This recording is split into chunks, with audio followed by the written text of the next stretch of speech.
The park was supposed to be peaceful. That afternoon, filled with sunlight, laughter, and families enjoying the day. But everything changed in seconds when a girl in a wheelchair rolled onto the grass to paint. Her loyal German shepherd, once a trained police K9, lay beside her, calm and protective. She didn't notice the shadows forming behind her until it was too late. 3 rich boys, loud, arrogant, dripping with entitlement, approached with smirks that made her chest tighten. They mocked her wheelchair, then her art, then her disability. She tried to ignore them, until one of the boys shoved her chair so hard she nearly tipped over. Her dog jumped up to protect her, and that's when the tallest boy did the unthinkable. He kicked the dog hard. The girl screamed. People gasped. The boys laughed. But they didn't realize someone else saw everything. An off-duty officer, already sprinting toward them. What happened next shocked everyone. Before we start, make sure to hit like, share, and subscribe. And really, I'm curious, where are you watching from? Drop your country name in the comments. I love seeing how far our stories travel. The afternoon sun cast soft golden light across the park as Mia positioned her wheelchair beneath a tall oak tree. With gentle strokes, she sketched the lake in front of her. Her loyal German shepherd, Rex, once a proud police K9, resting peacefully at her side. Families laughed. In the distance, joggers passed with smiles. And for a moment, everything felt calm.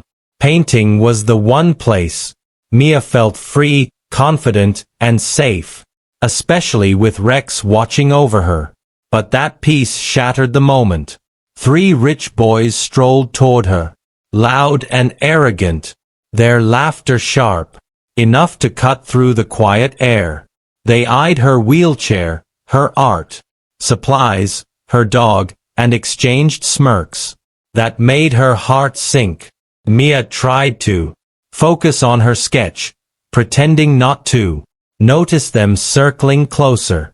Rex lifted his head, ears pricking, sensing tension. Long before she admitted it to herself, the boy slowed to a stop, one stepping directly in front of her canvas. "What's this supposed to be?" he mocked, kicking a pencil aside. Another leaned down, smirking as he tapped her wheelchair with his shoe. Mia's hands trembled, but she said nothing. Rex stood abruptly, positioning himself between her and the boys, issuing a low, warning growl. Instead of backing off, the boys exchanged excited, cruel looks. Trouble wasn't coming anymore. It was already here.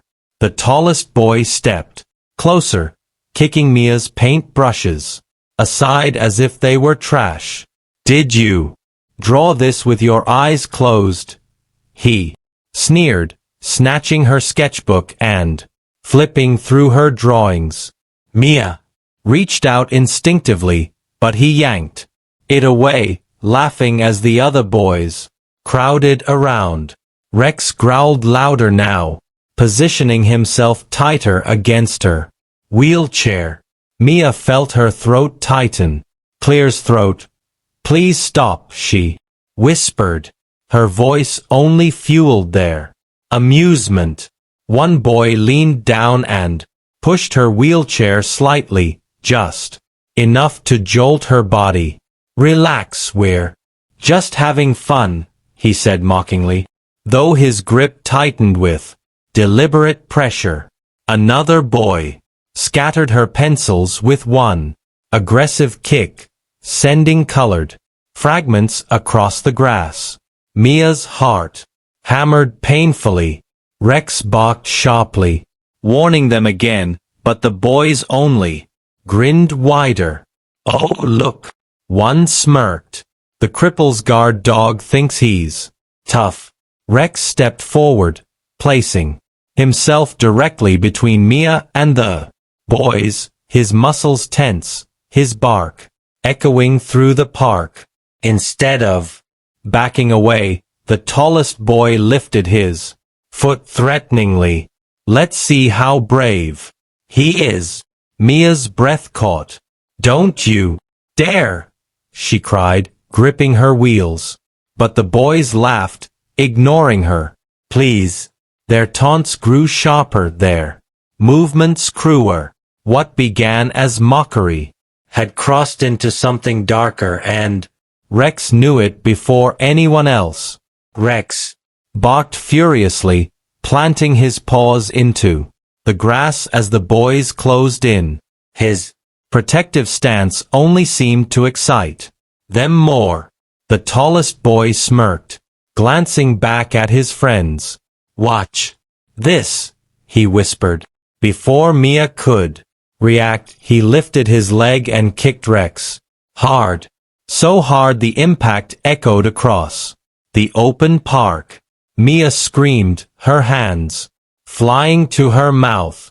Rex yelped, rolling onto his side from the brutal force. The moment froze.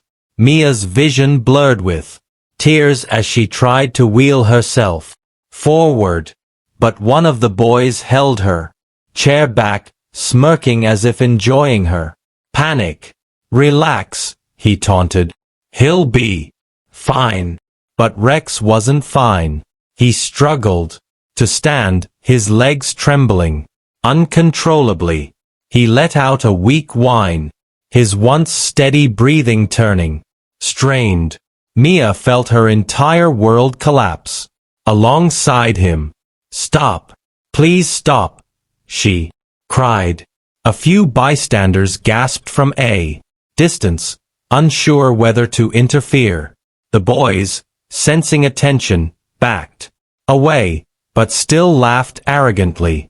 "Should have trained him better," one snorted. Mia ignored them completely. Her trembling hand reached for Rex, her heart breaking at the sight of him collapsing again. She sobbed, screaming for help, and at that exact moment a chilling voice thundered across the park. A voice filled with fury and authority. The boys froze instantly. An officer was sprinting toward them. Officer Daniel sprinted across the grass with a fury that made the bullies' faces drain of color. "Hey, step away from them now," he roared, his voice cutting through the park like a blade. The boy stumbled back instinctively, their arrogance evaporating. Mia clutched Rex's fur, sobbing as the officer reached them. He dropped to one knee beside the injured dog, his jaw tightening when he saw Rex trembling and struggling to breathe. "What did you do?" he growled. One boy attempted a nervous laugh. "It was just not another word," Officer Daniels snapped, standing abruptly. His eyes were cold, sharp, and deadly calm. He turned to Mia. "Are you hurt?" She shook her head through choking sobs, pointing instead to Rex. Daniels nodded, understanding instantly. As a former K-9 handler, he recognized the injury signs. He gently placed his hand on Rex's neck. "Easy, buddy. I've got you now," he whispered. Then he faced the boys again, fury simmering under his calm tone. "You three assaulted a disabled girl and injured a service trained dog," he said. "You're not walking away from this." He grabbed his radio, calling for backup and animal emergency response. The boys tried to step back, but Daniels blocked them. effortlessly. Bystanders finally approached, murmuring in outrage. Mia's breathing steadied slightly as she saw the officer taking control. For the first time since the attack began, she felt safe again. Within minutes, more officers arrived, surrounding the three boys, who suddenly looked far less confident than before. Parents from nearby picnic tables rushed over, some filming, others demanding answers.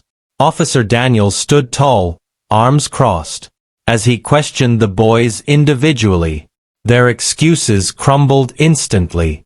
Witnesses stepped forward one by one.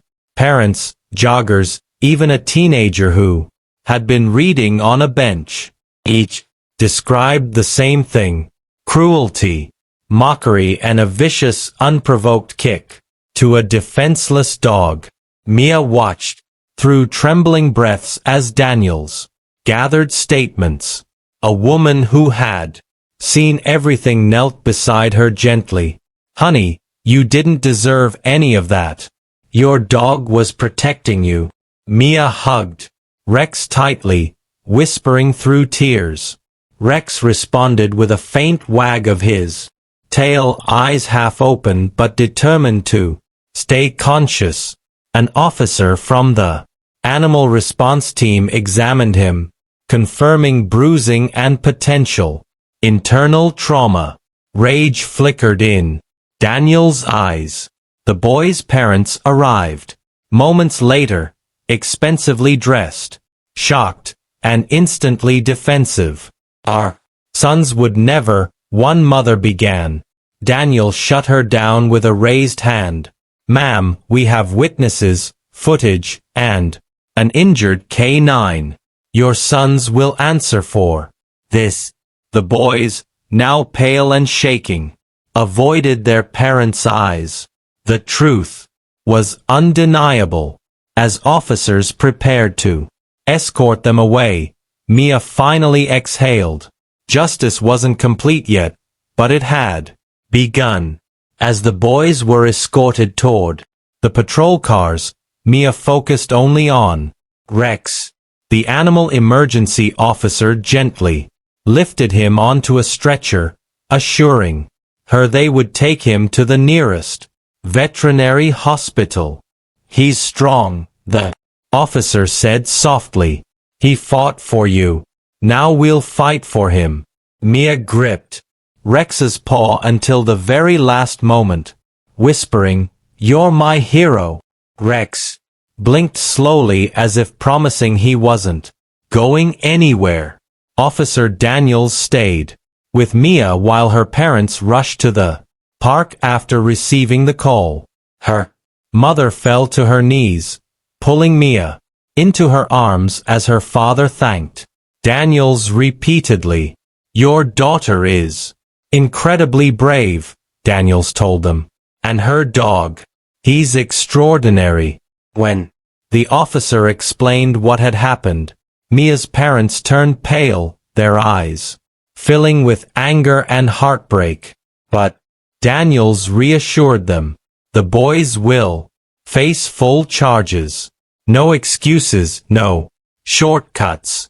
Later that evening, Mia and her parents arrived at the animal hospital where Rex was resting after treatment. The vet explained he had bruising, but no permanent damage, thanks to arriving in time. When Rex lifted his head and wagged his tail weakly, Mia burst into relieved tears. She hugged him gently, whispering, "We'll always stand together, officer." Daniels smiled warmly. Justice had been served, hope restored, and a bond stronger than cruelty proved something undeniable. Love and loyalty always